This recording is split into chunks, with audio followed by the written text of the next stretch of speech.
Okay, we are back. This is Math 200. We're looking at Chapter 7. We're going to do 7.1 notes. So this is rational, multiplying and dividing rational expressions. So rational expression, you can see examples like 3x squared plus 2x minus 4, the trinomial, second degree trinomial, over a first degree binomial like 4x minus 5. It doesn't necessarily have to be a binomial over a trinomial. You can see the different examples. They have 3x squared over 4. That's considered rational. So basically, it's when you have p over q, and q is not equal to 0. So the denominator is not 0. So when they sneak a variable into the bottom, then you got to be careful, because then there's a domain restriction lots of times, not always, but lots of times. So this is undefined. Remember, we can never ever divide by 0. Remember how division works. If I take 10 divided by 2, that's 5. But you should always be able to work backwards, meaning 5 times 2 is 10. You should always be able to look at your answer and multiply it by what you divided by, and then it should be equal to the thing that you divided into. If I throw 0 on the bottom, if I say like 7 over 0 equals what? Well, that is undefined, because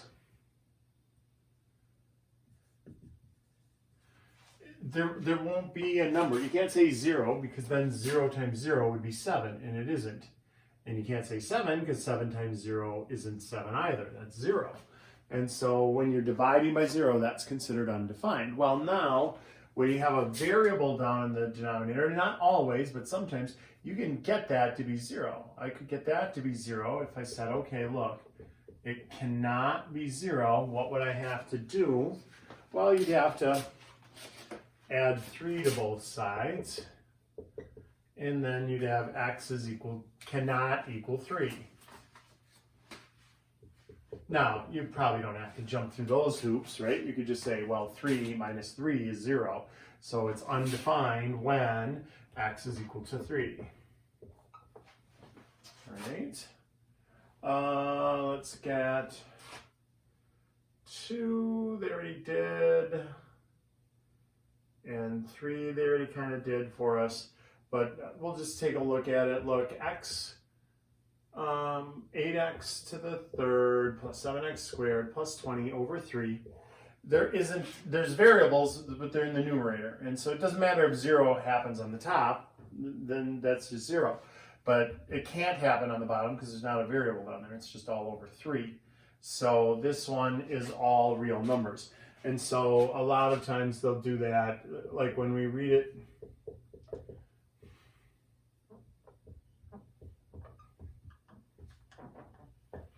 You'll see it in, right? Remember the notation with the little squiggly lines, set notation. So x such that x is a real number. That's the straight up and down line, like half of an absolute value sign, just the one though. That's read such that. So x such that x is a real number, the set that contains. So that's another way of saying that is all real numbers. If you did it in interval notation, that would look like that. It would be negative infinity to infinity. All right, let's take a look at the second one, 5x squared minus 3 over x minus 1. That is all real numbers, x such that x is a real number, and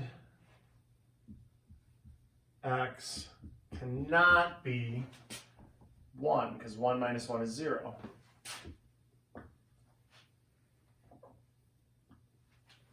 Okay. And if we wanted to do interval notation on that one, it would be a little tougher, because then we would have to say from negative infinity to 1, not inclusive, in union with 1 to positive infinity. And because it has parentheses on it, it's never actually equal to 1. All right. Okay, let's look at the next one. So the next one, we're going to have to pull some tricks out of our chapter 6 bag.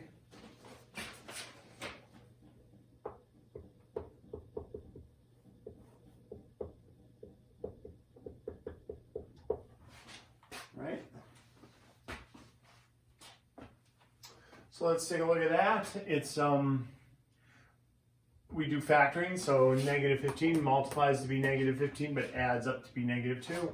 So negative 1 and 15, negative 15 and 1, negative 3 and 5, negative 5 and 3. This is the one who did it. So if I break this down into factored form, we get x minus 5, x plus 3. And now we know there's 2 restrictions there. It says find the domain of each rational function. So that should be all real numbers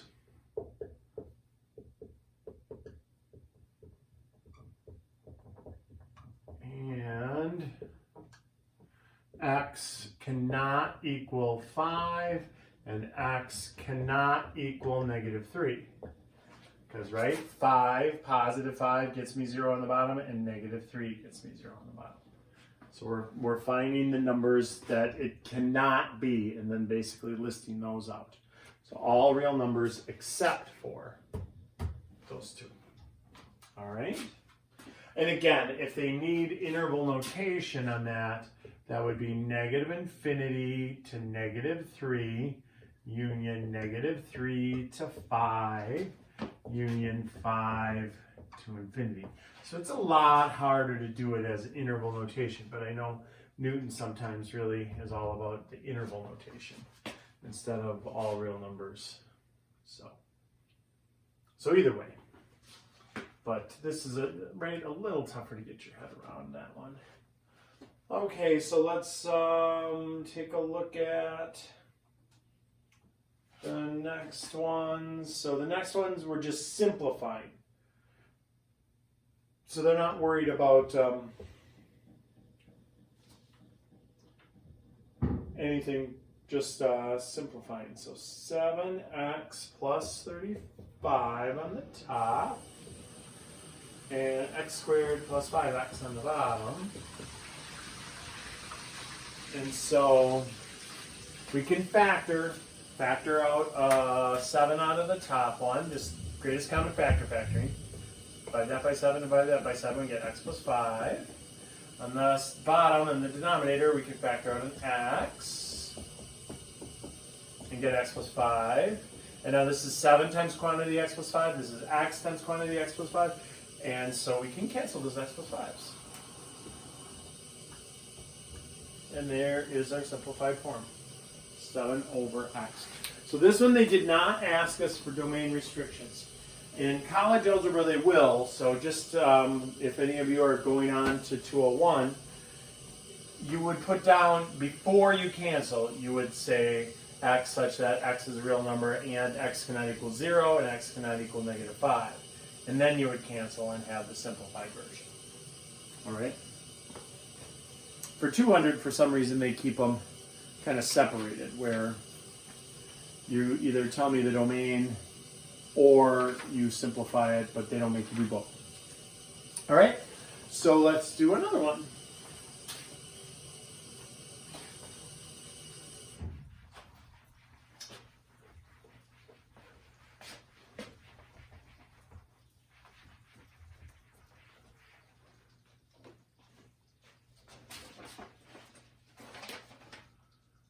So we have x squared plus 3x minus 4 over x squared minus x minus 20. And we're going to factor, so negative 4, negative 1 and 4, negative 4 and 1, negative 2 and 2. And so it's got to be the first one. So this factors into x minus 1, x plus 4. The bottom one, we got negative 20, so negative 1 and 20, negative 20 and 1, negative 2 and 10, negative 10 and 2, negative 5 and 4, 5. That's everything. That multiplies to be negative 20, and this one adds up to negative 1.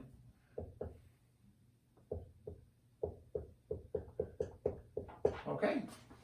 And so now look, we have x minus 1, quantity x minus 1 times quantity x plus 4, and quantity x minus 5 times quantity x plus 4. And so we cancel the x plus 4s off. And now, be careful. That's where you pull up on the reins. That's it. You cannot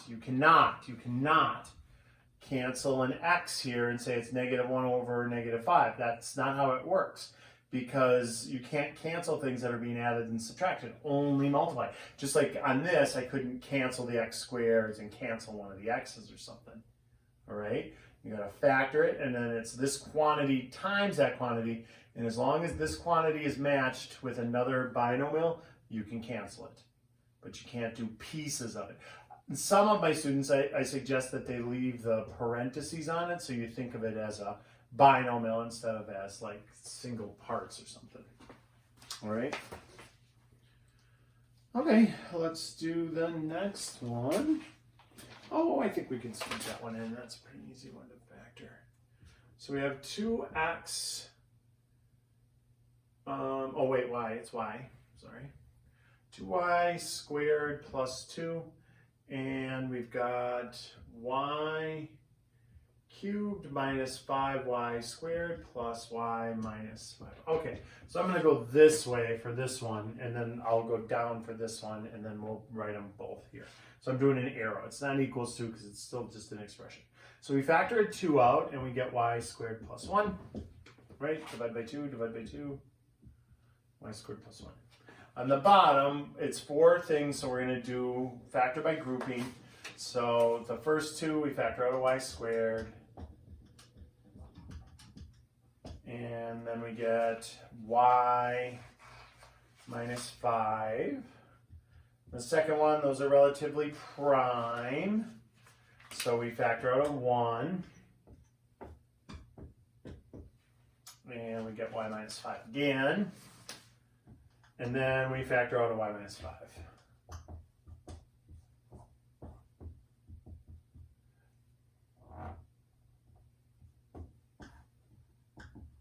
And see, those cancel, we end up with y squared plus 1.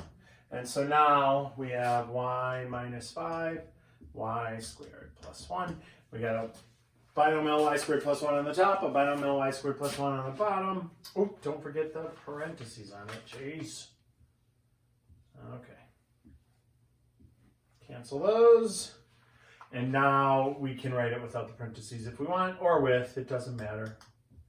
You can leave it like that, or if you really want, you can keep those parentheses on there. All right. Okay, let's keep going. So we got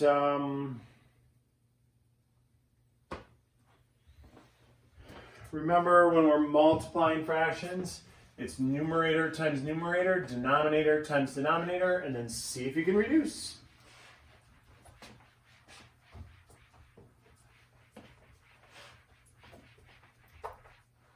And so that's exactly what we're going to do here with number 1.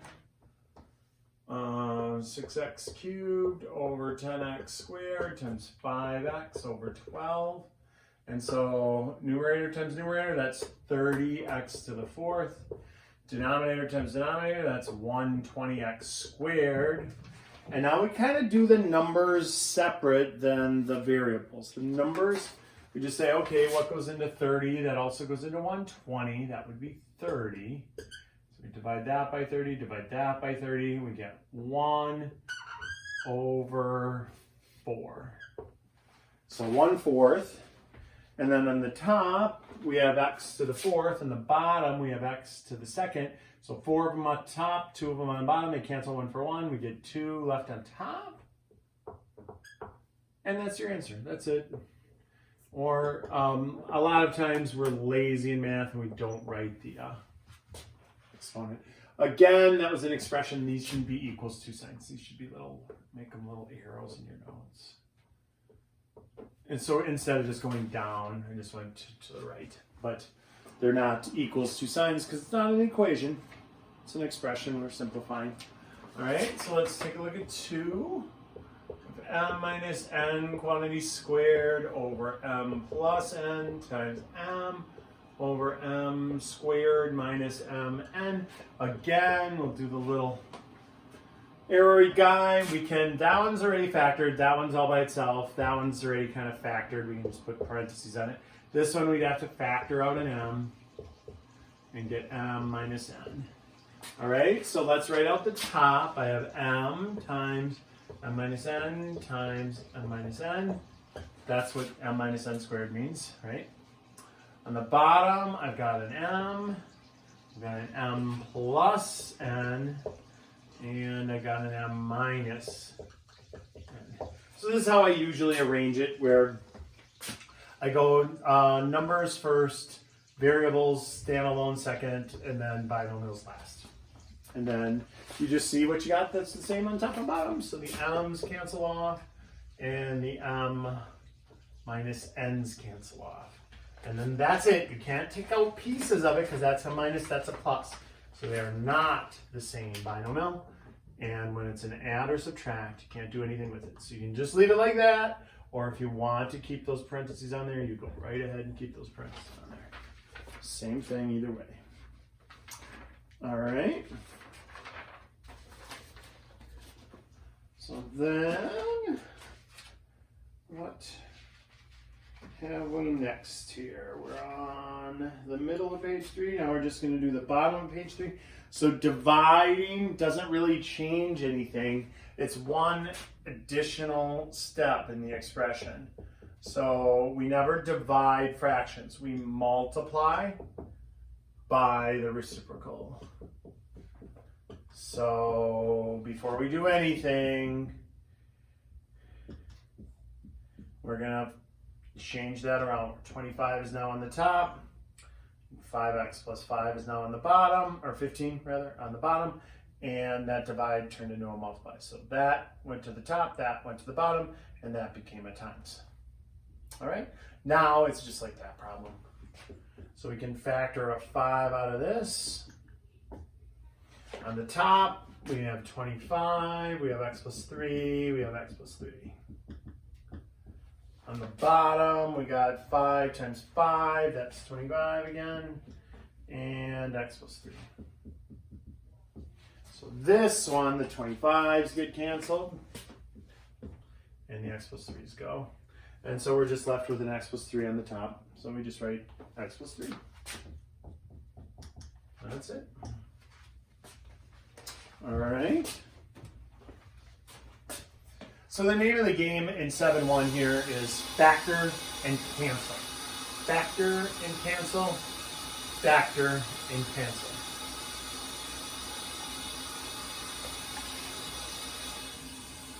All right. So now let's do a little more challenging one. Number 2. Whew, that's quite a problem.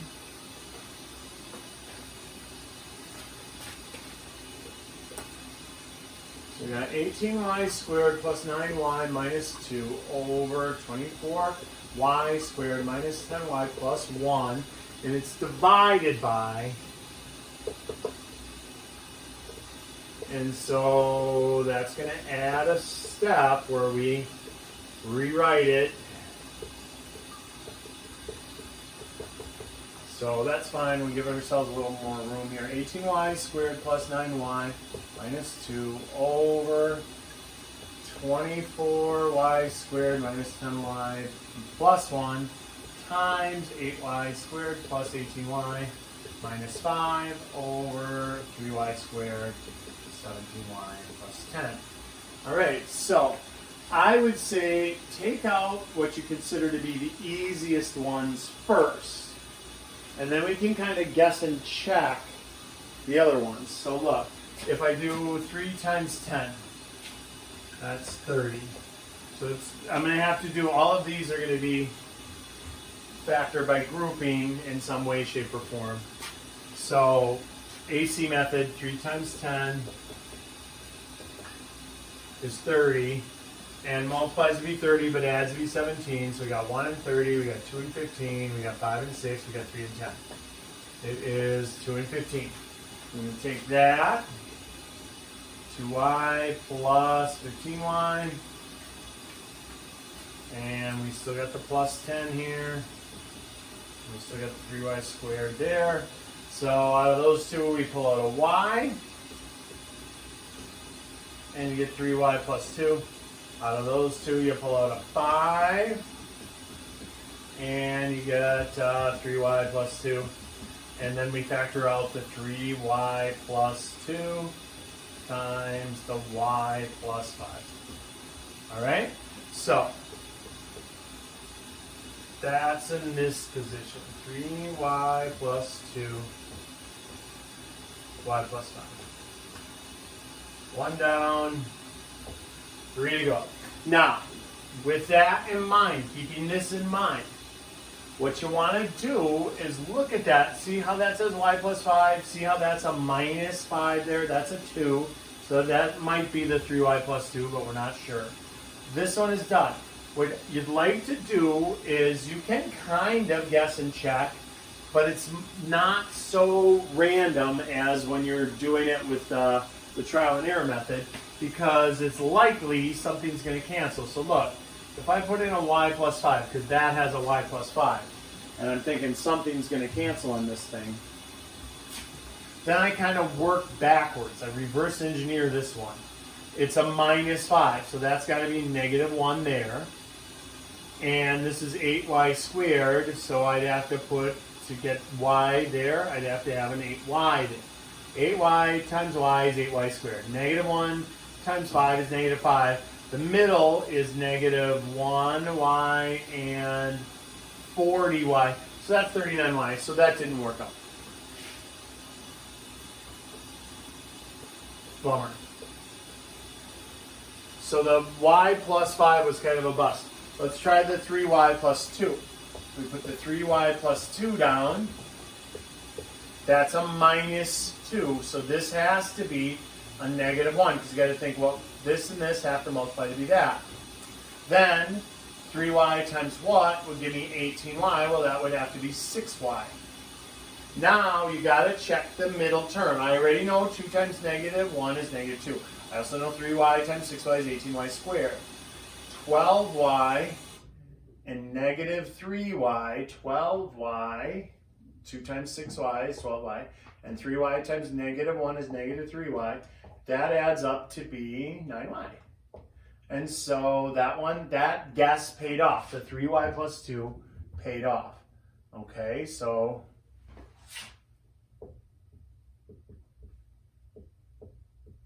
y minus 1. Okay, so now we're going to try to build off of that and say, okay, well, 6y minus 1 maybe down here. If I did 6y minus 1, and then I kind of work backwards to find the other binomial. This times this has to be 24y squared, so that's got to be 4y. This times this has to be positive 1, so that's got to be negative 1. A negative times a negative is a positive 1. Negative 6y, negative 4y is negative 10y. So we kind of figured this one out from the 6y minus 1 hint. Okay, we got that one in there.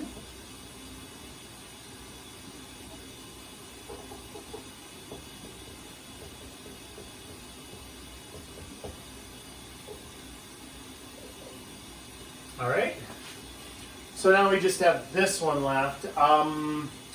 We already tried the y plus 5 and that failed us. What about the 4y minus 1? We can't do the 6y minus 1 or the 3y plus 2 because of the 5. But the 4 goes into the 8, so let's try that. Let's try the 4y minus 1. Now it could be that this one just is factorable and we don't get to cancel anything. So this is always kind of a guess. So now what, negative 1 times what would give me negative 5? That would be plus 5. And 4 times what would give me 8? That would be 2y. So this times this, 8y squared. This times this, negative 5. We got to check that middle one. 4y times 5 is 20y. And negative 1 times 2y is negative 2y. And then you add those up and it is 18y. So that's the final one factored, 4y minus 1 and 2y plus 5. Now, if this is giving you a headache about doing the kind of guess and check when you have one to actually put in there as one of your binomials, you can always go back and do 8 times negative 5 and go negative 40 and then do the AC method and factor by grouping. So you can do this for every one of those if you want to. Okay, it's just a little more efficient most times to say, well, something is likely going to cancel, otherwise it probably wouldn't give me this problem. So now we cancel anything that's exact same on top and bottom. So look, those are the same, 6y minus 1s are the same, 4y minus 1s are the same, and that's what we're left with. 2y plus 5 over y plus 5. And that's it. That is the answer for that one. All right. So not at all an easy problem, but workable. Whoopsie. Uncap. And the last one on 7-1 here.